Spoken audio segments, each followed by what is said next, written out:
And welcome back to this episode of RADBMX Builds, where we are going to be working on one of my personal favorite GT performers. This 1992 GT Performer has 1989 decals. This was a full custom build that I did a little over a year ago. Absolutely love this bike, but today we're gonna get some upgrades. Okay, today I'm really excited about the upgrades. Porkchop came out with a baby blue gyro cable. And honestly, I've been waiting for something like this for a really long time. I can't be more excited. And let me show you why. Okay, as you can see here, the gyro cable that's on it is quite short and very tight. So the gyro cable that came in baby blue from Porkchop is longer and should fit a lot better. You can see that I'm running a baby blue front brake cable already. And I've been running that since I built this bike to kind of match the baby blue and the decal. So when I saw them come out with a baby blue gyro cable, I couldn't have been more excited. So I bought it about 5 minutes after they posted that. So let's get that cable and see what it's gonna look like up against this bike. Okay, you can see this is from Porkchop. This is a baby blue gyro cable. And you know, now that I hold it up against the other cable, they are a different color blue. So I know that I can go back to Porkchop and buy the front brake cable that matches this. I just thought that maybe the one I had on there was gonna be the same color, but it's not. It's more of a baby blue. But it's gonna look really sick on this bike. I'm really excited to get it on there and run that cable, because this one also is a little long here, but extremely short up here. So that's a little frustrating when you're trying to build a bike and things just don't fit right. So hopefully, fingers crossed, that fits right. But that's not all. We got more for this bike. We're gonna be putting on some accessories that are key to freestyle bikes. Okay, a couple other essential parts for any good freestyle bike are gonna be fork standers, frame standers, and then I have these little brake end dice. Currently, I'm just running your regular crimp on the brake cables. And I think those black dice are gonna look pretty good on there. I am running blue GT dice on the wheels, but I think the black will look good on the black brakes. I'm gonna show you a trick with those fork standers. And then we're gonna go ahead and install this gyro cable as well. And then this bike will start to look more like a freestyle bike with all the right proper parts and components. Okay, first thing we gotta do, take the gyro cable off. That's a pretty simple task. Let me show you how. Okay, first thing you want to do is, I'm removing that gyro cable. I need to get it loose from there. That shouldn't be too hard. There's a few different points you can adjust this cable. 1, 2, 3, and 4. So we'll loosen this cable up. We'll pull it out of the lever, and then we should have that end off and ready to go. First thing you want to do is make sure that the groove is lined up all the way across. Sometimes you can just give it a good pull and you can get it out of there. So it looks like this cable is probably trimmed at some point, and that's why it's so short. There you go. And just like that, that cable is off. Push it through. And then from this end, we'll have to go ahead and pull them out of these slots. So pretty easy. All you do is pinch your gyro together and you should be able to just lift that straight out. And then your cable's loose. Unthread that and it's completely off the gyro. And then repeat on the other side. Okay, immediately you can see the difference in lengths on this. So I can already tell it's going to give me a lot better fit on that bike. So now we go ahead, get these out, and we can remove this long rear cable that came with a really long one, but you can trim these. So remember, when you trim these, I know it sounds stupid, but make sure you pull the sleeve off before you trim it and then put it back on the bike.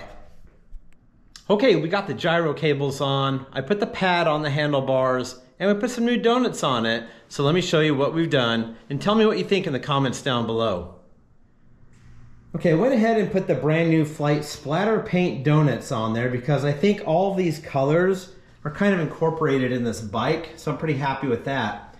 While we're here, let's take a look at the cables. Properly routed out under the crossbar and out to the levers. The brand new blue gyro cables. I'm not a big fan of these mounts right here on these late 80s, early 90s bikes, but there it is. I ran the cable much shorter this time so I don't have such a tremendous arch. And then I went ahead and put the detail on there, the small diced crimp on the brake cable on both the front and the back. So you can see that. All right, there's the blue cables, front and rear. There's the splatter paint donut, and then the perfectly matched, God, I love that pad. GT Huntington Beach dyno pad. These are by Flight also.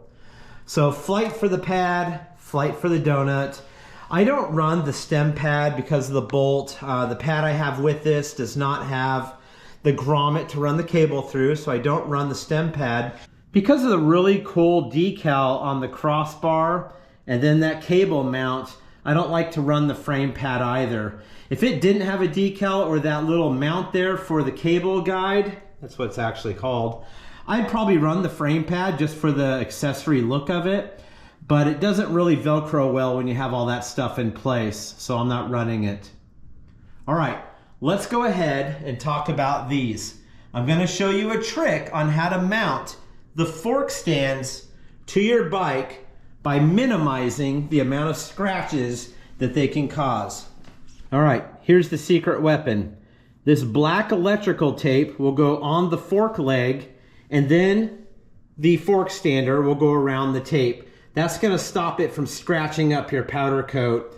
Now, if this is a rider, that may not be what you wanna do, but if it's a show bike or a bike you just wanna really enjoy without destroying your powder coat on your fork leg, get some electrical tape and just go twice around that fork, and then go ahead and put your fork stander on to save that powder.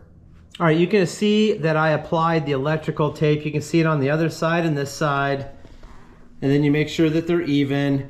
I want it on this side to make sure that that fork stander is not going to impede with that brake cable. And now you just take these fork standers and put them right over the tape, and then it should be good to go. Okay, a bit of change of plans. If you've been building bikes as long as I have, you get used to that. Things don't always go according to plan, or you have an idea and you change midway through a project, which is exactly what happened here. I was looking at the black frame standers for this purple Performer, and I was gonna put them on there, and then I realized my 87 Chrome Performer has black fork standers and pink frame standers. So I started looking and I decided, you know what? The pink frame standers will look better on the purple bike. The black frame standards will look better on the 87 Chrome bike. So let me show you what I'm talking about before we completely mount up the purple bike, and tell me what you think. Okay, here's the purple bike. We've got the black fork standards on there, which do look really good. However, there is pink in this decal. These are not mounted, they're just propped on there so you can see what they kind of look like. But I'm kind of digging that color because I have kind of some pink colors in this bike also. They're not quite the shade I would want. I would want maybe more of a hot pink magenta color, but I can always change that out later. But my 87 Chrome has the GT Gen 2 fork standers that are beautiful gloss black, and then these just look a lot better on there, since the whole theme of the 87 bike is black components, period. Everything black except for the decals. So I'm gonna go ahead and keep those frame standers on the Chrome bike and these frame standers on the purple bike. Okay, once again, in order to preserve that powder coat, I'm gonna put a little bit of electrical tape over the chainstay to protect it from that frame stander scratching it. Even though it's powder on powder, it's still metal on metal, and I just want to create a little cushion between the two surfaces, so if they do rub, or when I do mount it and tighten everything down, I don't want it to really penetrate the powder coat and mess it up. So I'm just going to add a little electrical tape, and we're going to install it right now. All right, I'm pretty happy with the progress. Let's take a quick look because I think I'm done for today on this bike. All right, you can see we did the Flight Donuts, the Flight GT Huntington Beach pad, the blue gyro cables, the fork standers here on the front. And then we decided to go with the pink frame standers in the back. And then we also added the dice crimps on the cable ends, which I'm a big fan of. I use them on a lot of my builds. But there it is, the 1992 GT Performer custom build with 89 decals. It's just a lot of detail and custom work on this bike that I'm a big fan of. So if you like this bike, comment down below what your favorite part is. I'm really curious. To me, I don't know, maybe it's just the overall balance of color. That color purple is super rad too. It never came in this color, but when I saw it at my powder coater, I just had to have it on a build. Funny story about this build. It all started with the decals. I bought those decals and had them sitting around for years. Finally came across a 92 frame fork set and bought it.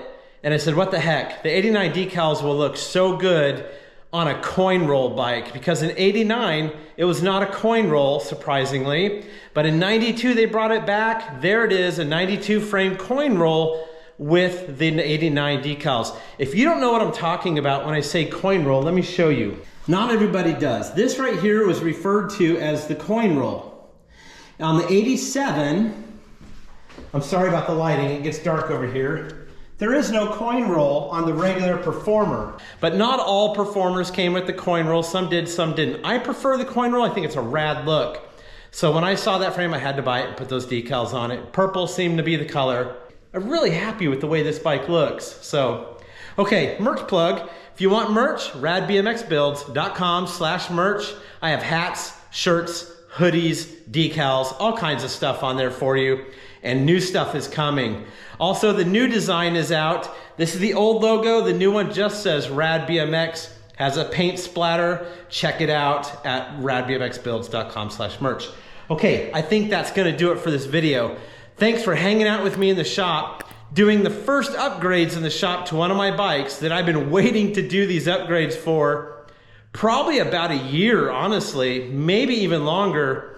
But once I finally got the blue gyro cables from Pork Chop, I knew it was finally time to finish this bike up. It's finished for now, but nothing's ever completely finished. So thanks again, and as always, stay rad.